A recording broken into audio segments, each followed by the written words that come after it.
তোমরা দুনিয়াতে যে কোনো কাজকর্ম করো এর মধ্যে ইহসান অবলম্বন করো, ইহসান অবলম্বন করো, কাজকে সুন্দরভাবে সম্পন্ন করো ইহসানের সাথে। ইহসান অর্থ হলো সুন্দরভাবে করা, বলেন না সুবহানাল্লাহ। যদি আমরা আল্লাহ তাআলাকে রাজি খুশি করাইতে যদিও অল্প আমল করি, সেই অল্প আমল আল্লাহ তাআলার দ্বারে আল্লাহ তাআলার কাছে প্রশংসনীয় হবে যদি সেই আমলটা সুন্দরভাবে করি, বলেন না সুবহানাল্লাহ। মুফাসসিরিনে কেরাম ইহসানের দুইটা ব্যাখ্যা দিয়েছেন, ইহসানের দুইটা ব্যাখ্যা দিয়েছেন। এক হলো ইবাদতে ইহসান, তুমি যখন ইবাদত করবা একনিষ্ঠ আল্লাহকে রাজি খুশি করার জন্য করবা, একনিষ্ঠভাবে একগ্রচিত্তে একমাত্র আমার মাওলাকে রাজি খুশি করার জন্য ইবাদত করবা, খুব সুন্দরভাবে ইবাদত করবা। এই হলো এক নাম্বার ব্যাখ্যা দিয়েছেন তাফসীরকারগণ মুফাসসিরিনে কেরাম।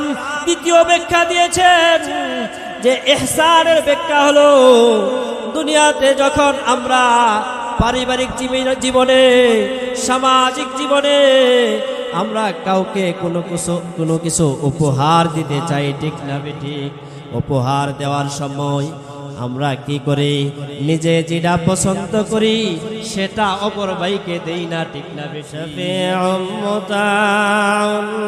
নবিয়ুল করিম কাসিমুন জাসিমুন নাসিমুন ওয়াসিম বালাগাল উলা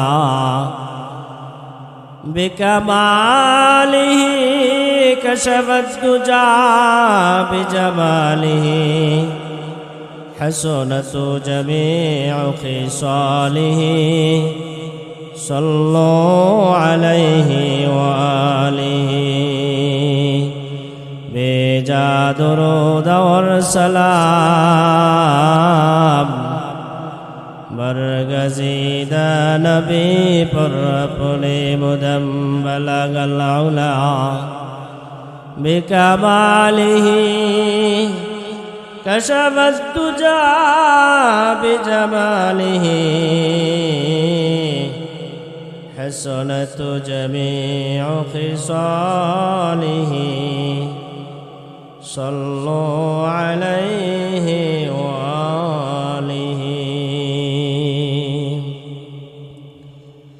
اللهم صل وسلم وبارك عليه।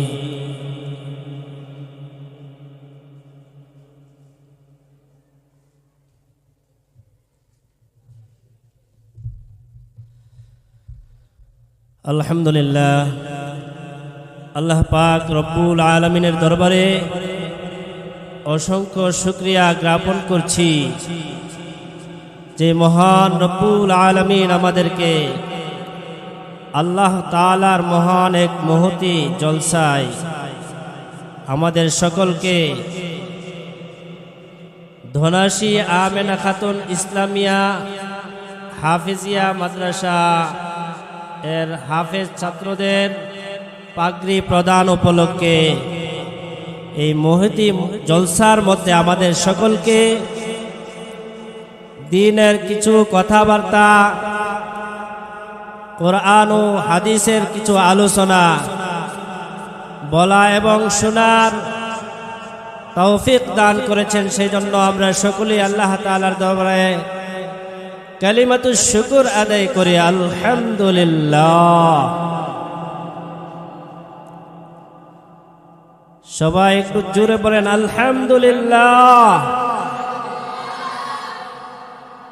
আল্লাহ পাক রব্বুল আলামিন যে সমস্ত মানুষকে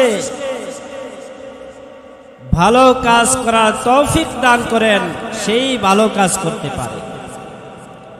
তো আল্লাহ পাক রব্বুল আলামিন আমাদেরকে ভালো একটা কাজের মধ্যে শরীক হওয়ার তৌফিক দান করেছেন, সেটা আল্লাহ তাআলার পক্ষ থেকে বড় নিয়ামত।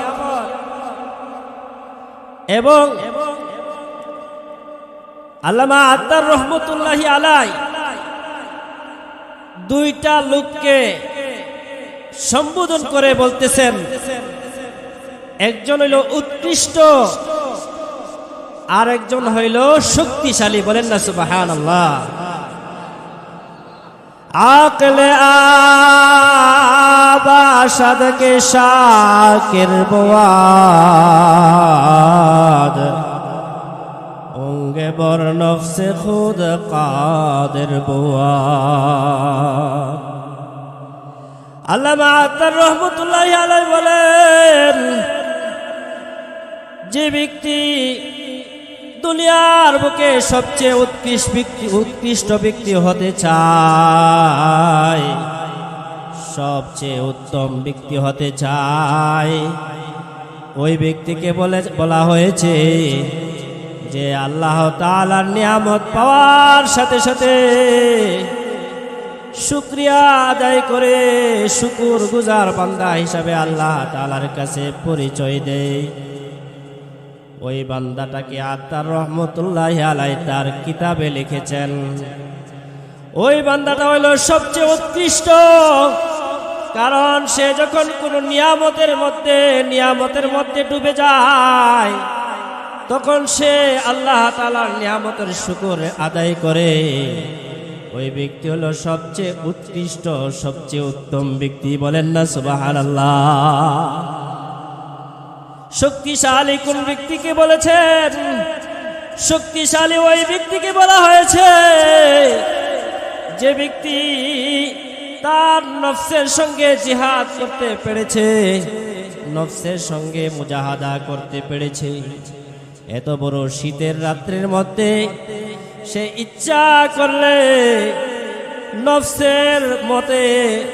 নফসের মতামত অনুযায়ী সে ঘুমের ঘরে শুয়ে থাকতে পারে ফজরের সময়, কিন্তু সে আল্লাহর হুকুম পালন করার জন্য নফসের সাথে জিহাদ করে তার কম্বলকে দূরে সরিয়ে দিল। ঘুম থেকে উঠে গোসল যদি ফরজ হয়ে থাকে গোসল আদায় করে সে মনের সাথে জিহাদ করে, নফসের সাথে জিহাদ করে মসজিদের ভিতরে দৌড়াইয়া ছুটে আসলো। আল্লামা আত্তার রহমতুল্লাহি আলাইহি বলেছেন, ওই লোকটা হইল সবচেয়ে উৎকৃষ্ট ব্যক্তি। বলেন না সুবহানাল্লাহ। আর ওই ব্যক্তিটাকে আল্লাহ তাআলা অনেক পছন্দ করেন। বলেন না সুবহানাল্লাহ। আচ্ছা ভাই, আমরা যে এখানে আছি, আমরা কি এই দুনিয়াতে থাকার জন্য সারা জীবন এসেছি? থাকতে পারবো? কি বলেন, থাকতে পারবো? পারবো না। এই দুনিয়া থেকে আমাদের চলে যাইতে হবে। একটা লোক, আচ্ছা আপনাদের দেশে বিদেশি লোক অনেকে আছে না? বিদেশি লোক অনেকে এরকম বিদেশে চলে যায়। বিদেশে যাওয়ার পরে তার উদ্দেশ্য থাকে 10 বছর আমি বিদেশ করব। 10 বছর বিদেশ করার পরে আমি কি করব? একটা সঞ্চয় করব। সঞ্চয় করে দেশে এসে একটা ব্যবসা করব। ঠিক না বেঠি? দুনিয়া অনেক আমরা বুঝি, কিন্তু আখেরাত বুঝি না। ঠিক না বেঠি? এন দুইটা লোক, একটা লোক মনে করেন 10 বছর বিদেশ করলো, বিদেশ করিয়া অনেক টাকা পয়সা ইনকাম করলো, কইরা এই টাকা পয়সা পুঁজি নিয়া দেশে আসলো। দেশে আইসা সে ব্যবসা বাণিজ্য করলো। আর আরেকটা লোক হলো বিদেশে গেল, গিয়া অনেক টাকা খরচ করে, টাকা পয়সা খরচ করে বিদেশে গেছে, রোজি রোজগার করে, কামাই ইনকাম করে, বিবির কাছে টাকা পাঠাই না, এরকম মা বাবাকে টাকা দেই না, না দিয়ে সে কি করে? এরকম খরচ করে ফেলে। তাহলে আপনারা বলেন তো দেখি, এই দুইটা লোকের মধ্যে কে সবচেয়ে উত্তম? যে বিদেশ থেকে টাকা পাঠায় সেই হইল উত্তম, এবং টাকা সঞ্চয় করে সেই ব্যক্তিটাই হলো জ্ঞানী। ঠিক না বেঠিক? কিন্তু আমরা এরকম দুনিয়া কামাই করি, দুনিয়া কামাই করতে পারলে জ্ঞানী আমরা বুঝি। আসলে কি ওই লোকটা জানে যে বিদেশ সারা জীবন করা যাবে না, অনন্ত অসীমকালের জন্য বিদেশ আসি নাই, অল্প সময়ের জন্য এসেছি। সে কি করে ইনকাম করে জমা করার এই চেষ্টায় থাকে। আমরাও এই দুনিয়াতে এসেছি, একদিন আমাদেরকে চলে যাইতে হবে। আমাদের এই দুনিয়াতে আর থাকার জায়গা না। এই জন্য আল্লামা রুমি রহমতুল্লাহি আলাই, আল্লামা রুমি রহমতুল্লাহি আলাই জগৎ বিখ্যাত কবি, উনি বলতেছেন যাহা আই বেরাদর নামানাদ বকাস দিলে অন্দর যাহা আফরি বন্দোবাস মুকুন তাকিয়া বরমল কে দুনিয়া পুস্ত কে বিসিয়ারে কাস্তু তু পরুয়ার দাকুস্ত চো আহঙ্গে রফতান গুনাদ জানে পাক চেবর তখতে মুরদান চেবর রুই খাক। আল্লামা রুমি রহমতুল্লাহি আলাইহি বলতেছেন দুনিয়ার বুকে ওই লোকটাই হলো বুদ্ধিমান, যে ব্যক্তি নিজেকে চিন্তা করে, এরকম দুনিয়া নিয়ে চিন্তা করে যে এই দুনিয়াটা হলো ক্ষণস্থায়ী জিন্দেগি, আখেরাত নিয়ে চিন্তা করে যে আখেরাত হলো অনন্ত অসীম কাল। সেই জায়গার মধ্যে কোনো এরকম অনন্ত অসীম কাল যেদিন কোনো শেষ হবে না, পরকালের চিন্তা করিয়া যে এই দুনিয়া আর থাকার জায়গা নয়, এই দুনিয়াতে থাকতে পারবো না, এই চিন্তা ভাবনা তার অন্তরের ভিতরে ঢুকায়। আল্লামা রুমি রহমতুল্লাহি আলাইহি বলেন আই ভাই, এই দুনিয়াতে থাকার জায়গা নয়। যাহা আফরি বন্দোবাস, যাহা আফরি বন্দোবাস মুকুন তাকিয়া বরমল কে দুনিয়া পোস্ত কে বিসিয়ার কাস্তু তু পরুয়ার দাকুস। আল্লামা রুমি রহমতুল্লাহ আলাইহি বলতেছেন ওই ভাই, তুমি যেহেতু জানো এই দুনিয়াতে থাকতে পারবা না, থাকার জায়গা নয়, তাহলে তুমি এরকম তোমার দিলটাকে মাওলার সঙ্গে লাগায়া দাও। যে মাওলা তোমাকে দুনিয়াতে পাঠিয়েছেন সেই মাওলার সঙ্গে তোমার দিলটাকে লাগায়া দাও। মুকুন তার কিয়া বরমল কে দুনিয়া পুস, দুনিয়ার বাদশাহীর উপর তুমি ভরসা করিও না, দুনিয়ার বাদশাহের উপর তুমি ভরসা করিও না। একজন এমপির সাথে তোমার সম্পর্ক আছে তাই বলে এরকম দুনিয়ার মধ্যে বিভোর হয়ে যায় না। তুমি মন্ত্রীর সাথে তোমার সম্পর্ক আছে তাই বলে তুমি দুনিয়ার মধ্যে বিভোর হয়ে আখিরাতকে পিছনে পালিয়ে দিও না, পিছনে ফেলে দিও না। কেননা এই মন্ত্রী এমপির পিছনে ঘুরিয়া তুমি যখন এরকম তুমি তার কাজ করবা, তার মতে চলবা, তখন তুমি তার কাছে ভালো থাকবা। আর যখন তুমি তা থেকে দূরে সরে যাইবা, সব কিছু তোমাকে সে দিয়ে লালন পালন করে, একদিন তুমি তার বিরোধিতা করেছো, করার পরে একদিন তোমাকে মেরে ফেলবে, ঠিক না বেঠিক? এই বাংলাদেশে হয়েছে কিনা, বাংলাদেশে হয়েছে কিনা? তার দল না করলে তারে মেরে ফেলে, ঠিক না বেঠি? তাহলে এই দুনিয়াটা চিরস্থায়ী নয়। তাহলে আমাদেরকে এই দুনিয়া থেকে সবক নেওয়ার জন্য, এই দুনিয়াতে এসে পরকালের জন্য, আবাদুল আবাদ জিন্দেগির জন্য আমাদেরকে সঞ্চয় তৈয়ার করে যাইতে হবে, ঠিক না বেঠি? এই জন্য আল্লামা রুমি রহমতুল্লাহ আলাইহি বলতেছেন চু আহাঙ্গে রফতান কুনাদ জানে পাক, চেবর তখতে মুরদান চেবর রয়ে খাক। ও দোনাশি গ্রামের অনেক ভাইয়েরা আছেন, অনেক ধনাঢ্য ব্যক্তিরাও আছেন, আবার গরিব লোকেরাও আছে, ঠিক না বেঠিক?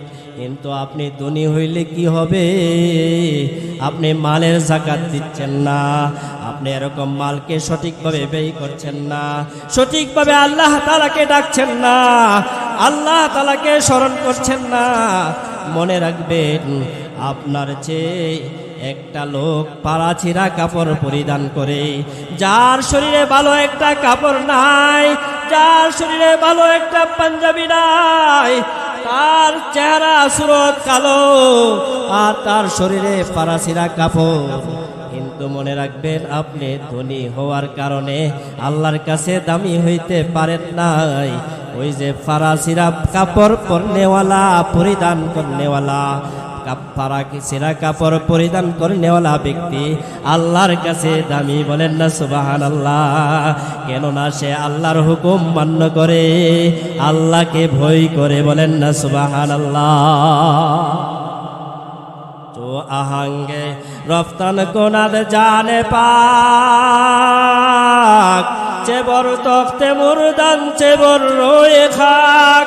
কবি বলতেছেন, ও ভাই, তোমার আত্মাটা যখন বের হয়ে যাওয়ার সময় হয়ে যাইবে, তোমার পবিত্র আত্মাটা যখন বের হয়ে যাওয়ার সময় হয়ে যাইবে, তুমি 3 লক্ষ টাকা দামের খাটের উপরে শুয়ে আছো, নাকি মাটির উপরে চাটাইয়ের উপরে শুয়ে আছো, সেটা আল্লাহ তাআলা দেখবেন না, ফেরেশতা সেটা দেখবেন না, আল্লাহ সেটা দেখবেন না। তুমি 3 লক্ষ টাকা দামি খাটের উপরে শুয়ে আছো, নাকি এরকম 100 টাকা দামের চাটাইয়ের উপরে বসে আছো, শুয়ে আছো, সেটা আল্লাহ দেখবেন না। আল্লাহ দেখবেন তোমার মনের খবর, তুমি মন পরিবর্তন করতে পারছো কিনা, তুমি আল্লাহকে রাজি খুশি করতে পারছো কিনা। যদি আল্লাহ তাআলাকে রাজি খুশি করে থাকতে পারো, তাহলে এরকম 3 লক্ষ টাকা দামের খাটের মধ্যে যে শুয়ে আছে, তার জানের চেয়ে তোমার জানটাকে আল্লাহ তাআলা ফেরেশতার মাধ্যমে আরো সুন্দরভাবে নিয়ে যাইবেন, বলেন না সুবহানাল্লাহ। এই জন্য আল্লাহ তাআলা বলতেছেন, ওয়ালা তুলকু বিআইদিকুম ইলাত তাহলুকা ওয়া আহসিনু ইন্নাল্লাহা ইউহিব্বুল মুহসিনিন, বলেন না সুবহানাল্লাহ। আল্লাহ বলতেছেন, ওয়ালা তুলকু বিআইদিকুম ইলাত তাহলুকা, তোমরা নিজেরা নিজেদের হাতে নিজেদেরকে এরকম ধ্বংসের মুখে ঠেলে দিও না, স্বহস্তে নিজেকে ধ্বংসের মুখে ঠেলে দিও না, নিজের হাতে নিজেকে ধ্বংসের মুখে ঠেলে দিও না।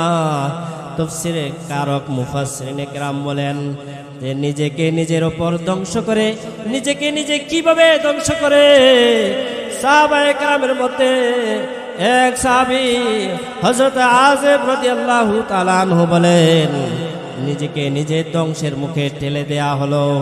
যদি কোনো ব্যক্তি মনে করে আমি এরকম গুনাহ করে ফেলেছি, গুনাহ করতে করতে পাহাড় পরিমাণ করে ফেলেছি, গুনাহ করতে করতে আমি অনেক গুনাহ করে ফেলেছি, আমাকে আল্লাহ মাফ করবেন না, আমাকে আল্লাহ ক্ষমা করবেন না, এই কথা স্মরণ করিয়া আল্লাহর ইবাদত বন্দেগী যদি ছেড়ে দেয়, আল্লাহকে না ডাকে, তাহলে বলা হয়েছে সেটাই হলো নিজেকে নিজে ধ্বংসের মুখে ঠেলে দেওয়ার নামান্তর, বলেন না নাউজুবিল্লাহ। আল্লাহ তাআলা আমাদেরকে নিজেকে নিজে ধ্বংসের মুখে ঠেলে দেওয়ার থেকে আল্লাহ তাআলা বাঁচিয়ে রাখো।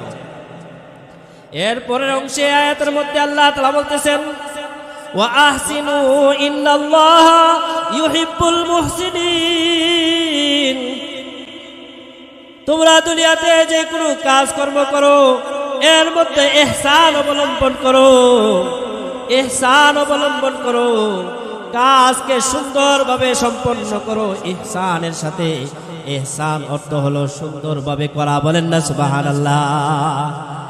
যদি আমরা আল্লাহ তাআলাকে রাজি খুশি করাইতে যদিও অল্প আমল করি, সেই অল্প আমল আল্লাহ তাআলার দ্বারে, আল্লাহ তাআলার কাছে প্রশংসনীয় হবে যদি সেই আমলটা সুন্দরভাবে করি, বলেন না সুবহানাল্লাহ।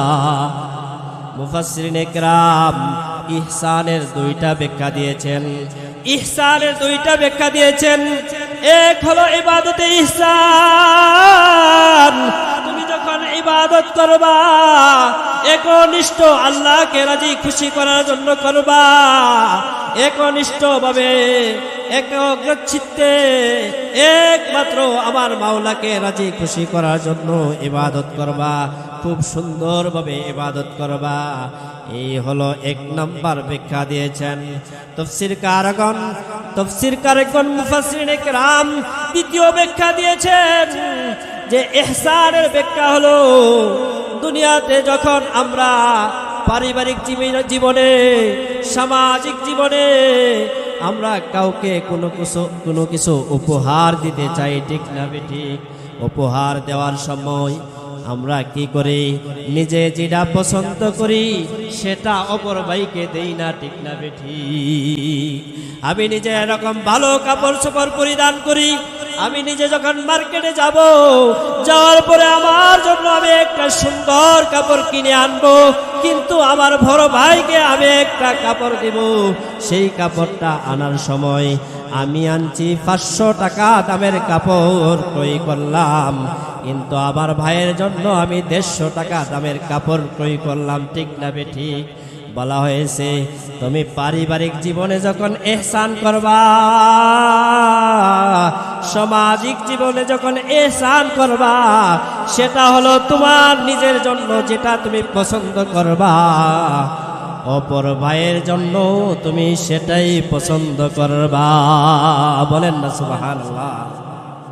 নিজের জন্য যেটা পছন্দ করবেন অপর ভাইয়ের জন্য সেটাই পছন্দ করবেন, ঠিক না বেঠিক? আমরা কি করব? অপর ভাইয়ের জন্য সেটাই পছন্দ করব, নিজের জন্য যেটা পছন্দ করি। ভাইয়েরা আমার, আমি আপনাদের সামনে কোরআনের এরকম একখানা আয়াত তেলাওয়াত করেছি সূরাতুল লুকমান থেকে। সূরা লুকমানের মধ্যে আল্লাহ তাআলা এরকম হযরত লুকমান আলাইহিস সালাতু ওয়াস সালামের নাম সবাই শুনছি তো ইনশাআল্লাহ? সবাই কি কোন আমরা নাম শুনছি না? হযরত লুকমান আলাইহিস সালাতু ওয়াস সালাম একজন বড় মনীষী ছিলেন, একজন আল্লাহওয়ালা বুজুর্গ ছিলেন এবং খুব জ্ঞানী লোক ছিলেন। হযরত লুকমান আলাইহিস সালাতু ওয়াস সালাম এরকম আল্লাহওয়ালা ছিলেন। আল্লাহ পাক রব্বুল আলামিন হযরত লুকমান আলাইহিস সালাতু ওয়াস সালামের ব্যাপারে মুফাসসিরিনে কেরাম লিখেছেন, হযরত লুকমান আলাইহিস সালাতু ওয়াস সালাম আল্লাহ তাআলার পক্ষ থেকে হযরত লুকমান আলাইহিস সালাতু ওয়াস সালামকে বলেছিলেন, লুকমানে যদি নবুয়ত এরকম পছন্দ করে তাকে নবুয়ত দেওয়া হবে, এবং সে যদি মহত্ব জ্ঞান পছন্দ করে তাকে জ্ঞান দেওয়া হবে। তখন হযরত লুকমান আলাইহিস সালাতু ওয়াস সালাম দুইটা থেকে কোনটা গ্রহণ করেছেন? যে মহত্ব জ্ঞানী হওয়া সেটাকে পছন্দ করেছে। বলেন না সুবহানাল্লাহ? আমি মহত্ব গ্রহণ করব, আমি মহত্ব গ্রহণ করব, আমি জ্ঞান গ্রহণ করব। আমার আকলের দরকার আছে, আমার জ্ঞানের দরকার আছে। এরকম আমি যদি আল্লাহ তাআলার পক্ষ থেকে ডাইরেক্ট আমাকে আদেশ করা হইতো যে তোমাকে নবুয়ত দেওয়া হয়েছে, তাহলে আমি নবুয়ত গ্রহণ করতাম। কেন? যদি আল্লাহ তাআলা ডাইরেক্ট নির্দেশ দিতেন তাহলে এটা করার সময়, নবুয়ত করার সময় আল্লাহ আমাকে সাহায্য করত। আর যদি আমি চেয়ে নেই যে আমি নবুয়ত নিলাম, তাহলে আল্লাহ তাআলা আমাকে সাহায্য সহযোগিতা করবেন না, আমার নিজের মনের থেকে নেওয়া হবে। এই জন্য আমি মহত্ব জ্ঞানকে ভালোবাসি। বলেন না সুবহানাল্লাহ? হযরত লুকমান আলাইহিস সালাতু ওয়াস সালাম ছেলেকে বলতেছেন, ও ছেলে, তুমি যে আল্লাহ তাআলাকে ডাকবা, আল্লাহর স্মরণ করবা, আল্লাহকে কিভাবে ডাকবা, আল্লাহকে কিভাবে ডাকবো সেই কথা লুকমান আলাইহিস সালাতু ওয়াস সালাম তার ছেলেকে শিক্ষা দিতেছেন। বলেন না সুবহানাল্লাহ? বলতেছেন, ইয়া বুনাইয়া লা তুশরিক বিল্লাহ ইন্নাশ শিরকা লাযুলমুন আযীম। ছেলেকে হযরত লুকমান আলাইহিস সালাতু ওয়াস সালাম কি খুব জ্ঞানী লোক, মহাত্ম জ্ঞানী লোক, অনেক এরকম বড় মনীষী। হযরত লুকমান আলাইহিস সালাতু ওয়াস সালাম থেকে আমাদের শিক্ষা গ্রহণ করা দরকার। উনি ওনার ছেলেকে উপদেশ দিচ্ছেন, বাবা ও ছেলে, তুমি যখন ইবাদত করবা, ইবাদত করার সময় তুমি এরকম শিরিক করবা না। বলেন না সুবহানাল্লাহ। ইবাদতের সময় তুমি শিরিক করবা না। ইহসান একটা হইল ইবাদতে ইহসান। আমি আপনাদের সামনে বলেছি আগেই যে ইবাদতে ইহসান করা, ইবাদতে ইহসান বলো। মুফাসসিরিন কিরাম বলেছেন ইবাদতে ইহসান হলো তুমি যখন মাওলার সামনে দাঁড়াইয়া যাইবা, তুমি মনে মনে চিন্তা করবা যে আমি মাওলার সামনে দাঁড়িয়ে আছি, আমি আমার মাওলা ছাড়া আর কোনো মাবুদ নাই, আমার আল্লাহ ছাড়া আর কিছু নাই, আমার মাওলা ছাড়া আর কিছু নাই। এই কথা বলে তুমি মনের ভিতরে দৃঢ় প্রতিজ্ঞা নিবা, আমার মাওলা ছাড়া আর কেউ নাই, আমার আল্লাহ আমাকে দেখতেছেন, আমি এরকম নিজে দেখতেছি আল্লাহ তাআলাকে। আমাদের তো এরকম চক্ষু হয় নাই যে চক্ষু দিয়ে আমি আল্লাহ তাআলাকে দেখবো, আমাদের সেই চক্ষু হয় নাই। কিন্তু আমি মনে মনে সেটা কমসে কম চিন্তা করতে হবে যে আমার মাওলা আমাকে দেখছেন। বলেন না সুবহানাল্লাহ। মনে মনে যদি আমি ভাবি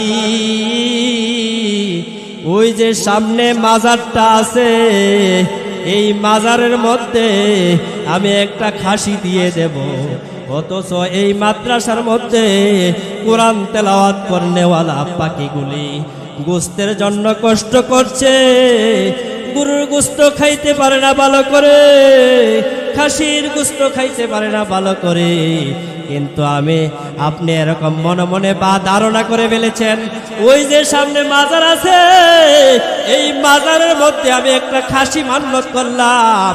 ও ভাই, এই মাজারটা কি আল্লাহ নাকি গায়রুল্লাহ? আপনারা বলেন, এই মাজারটা আল্লাহ নাকি গায়রুল্লাহ? এই মাজার হলো গায়রুল্লাহ। আমি আপনাদের সামনে ছোট্ট একটা ঘটনা উদাহরণ স্বরূপ ব্যবহার বললে আপনারা বুঝতে পারবেন।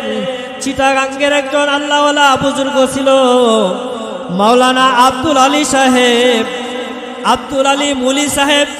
চিটাগাঙ্গের ভাষায় বলতো আব্দুল আলী মুলি সাহেব। উনি একজন বড় বুজুর্গ ছিল।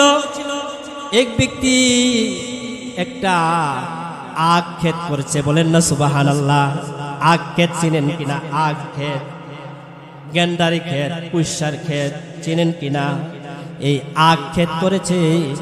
আখ ক্ষেতের মধ্যে যখন আখ বড় হয়েছে, ওই ক্ষেতের মধ্যে শিয়ালে আক্রমণ করেছে। শিয়াল আক্রমণ করেছে। এই শিয়ালে গিয়া তার ক্ষেত সম্পূর্ণ নষ্ট করতে আরম্ভ করেছে। আব্দুল আলী মুলি সাহেব তো অনেক বড় বুজুর্গ, ঠিক না ঠিক, কিন্তু গৃহস্থ হইল সাধারণ মানুষ। গৃহস্থ হইল সাধারণ মানুষ। আখ ক্ষেত অনেক যত্ন কইরা, খুব এরকম পেরেশানি কইরা, কত কষ্ট করে আখ ক্ষেতগুলো বড় করছে। শিয়ালে আক্রমণ করেছে আখ ক্ষেতের মধ্যে। আখ ক্ষেতের মধ্যে গিয়া আখ ভেঙ্গে ফেলেছে, ভেঙ্গে চুরমার করে ফেলেছে। শিয়ালকে দৌড়াইয়া দিল, তাড়াইয়া দিল। কি করছে? তাড়াইয়া দেওয়ার পরে এই শিয়াল দূরে যায় নাই, তাবিজ দিল। তাবিজ দিয়া সেরা ক্ষেত থেকে শিয়াল দূর করার জন্য পারে নাই। আরো অনেক পদক্ষেপ নিল, শিয়াল দূর করতে পারে নাই। শেষ পরে সে সাধারণ মানুষ, সে এরকম আব্দুল আলী মুলি সাহেবের নিকট বড় এক পূজা গেন্ডারি দিবে মান্যত করেছে যে আমার এই ক্ষেতের মধ্যে যদি শিয়াল না আক্রমণ করে, ও আল্লাহ, তাহলে আমি আব্দুল আলী মুলি সাহেবের কাছে এক পূজা। তখন সাথে সাথে দৌড়াইয়া এরকম ক্ষেতের মধ্যে পরের দিন সকালে গেছে, গিয়া দেখে না এই ক্ষেতের মধ্যে আখ নষ্ট হয় নাই। বলেন না নাউজুবিল্লাহ। আখ নষ্ট হয় নাই। বলেন না সুবহানাল্লাহ। সবকিছুর মালিক কে ভাই? আল্লাহ। এই আখের যখন পরের দিন গিয়া দেখে ভালো খুশি, দৌড়ায়া আব্দুল আলী মুলি সাহেবের কাছে দৌড়াইয়া গেছেন, গিয়া বলতেছেন, ও আব্দুল আলী মুলি সাহেব, আপনার নিকট আমি একটা গেন্ডারি নিয়ে আসছি, এক পূজায় গেন্ডারি নিয়ে আসছি, এক পূজা গেন্ডারি নিয়ে আসছি আপনাকে হাদিয়া দেওয়ার জন্য। তখন আব্দুল আলী মুলি সাহেব বলতেছেন, ও কেন নিয়ে আসছো, কেন নিয়ে আসছো?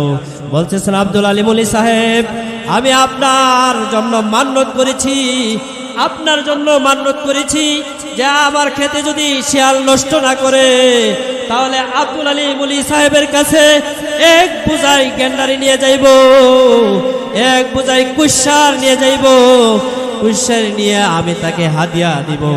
এই কথা বলে মান্যত করেছি। মান্যত করার পরে আমার ক্ষেতের মধ্যে শিয়াল আর আক্রমণ করেন নাই। বলেন না নাউজুবিল্লাহ।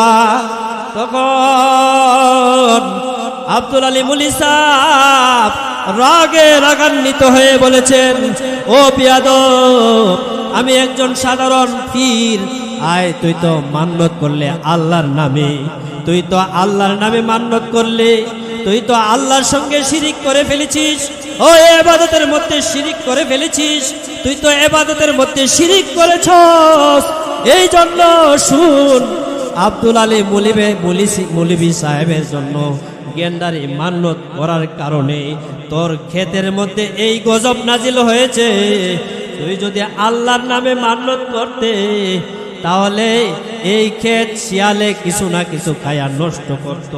তুই তো চেষ্টা করবে সাইডে দিয়া, বেড়া দিয়া এই ক্ষেতকে আক্রমণ থেকে বাঁচানোর জন্য। শুন রে শুন, ও বিয়াদব, তুই আল্লাহর সাথে শরীক করেছ, শরীক করার কারণে এই গেন্ডারি শিয়ালের জন্য হারাম হয়ে গেছে। বলেন না সবাই নাউজুবিল্লাহ। আমাদেরকে এসব বিষয় থেকে আল্লাহ তাআলা বাঁচিয়ে রাখুক, বলেন আমিন। তো এই গেন্ডারি শিয়ালের জন্য হারাম হয়ে গেছে রে ও বিয়াদব, ও আল্লাহর সাথে শরীককারী। আল্লাহর সাথে শরীক করা সেটা আল্লাহ পছন্দ করেন না। তুই তো বড় একটা বিয়াদবি করেছ। তোর গেন্ডারি নিয়া খালে ফালাইয়া দে। এই গেন্ডারে আব্দুল আলী মুলি গ্রহণ করবে না। ও ভাই, গায়রুল্লাহর নামে মান্যত করবেন না। আপনি যদি একটা বস্তুকে গায়রুল্লাহর নামে মান্যত করেন, যে মাজারের অমুকের নামে আমি মান্যত করলাম, তাহলে হারাম হয়ে গেছে। এই গোস্ত যদি দনাশি গ্রামের কেউ খায়, তাহলে মনে করবেন সেটা হারাম গোস্ত খাইলেন। আপনি তালাশ করবেন এই মান্যত কি মাজারের জন্য করেছে নাকি মাওলার জন্য করেছে। যদি মাওলার জন্য করে থাকে, তাহলে আপনার জন্য খাওয়া জায়েজ হবে। আর যদি গায়রুল্লাহর নামে মান্যত করে, ওই জিনিসটা পুরাটাই আপনার জন্য হারাম হয়ে যাবে। ঠিক না বেটি? এই জন্য লোকমান আলাইহিস সালাতু ওয়াস সালাম তার ছেলেকে এরকম সংশোধন করার জন্য, ইবাদতে যেন আল্লাহর সাথে শরীক না করে, এই জন্য বলতেছেন, ইয়া বুনাইয়া লা তুশরিক বিল্লাহ ইন্নাশ শিরকা লাযুলমুন আযীম। ও আমার বৎস, শোনো আমার ছেলে, আল্লাহর সঙ্গে শরীক করিও না। আল্লাহর সাথে শরীক করলে আল্লাহ বড় নারাজ হয়ে যান। ইন্নাশ শিরকা লাযুলমুন আযীম, নিশ্চয় শিরিক হইল বড় জুলুম, মহা অন্যায়। এই জন্য আমরা শিরিক মুক্ত ইবাদত করব। ঠিক না বেঠিক? আল্লাহ তাআলা বলতেছেন, ওয়া আহসিনু ইন্নাল্লাহা ইউহিব্বুল মুহসিনিন।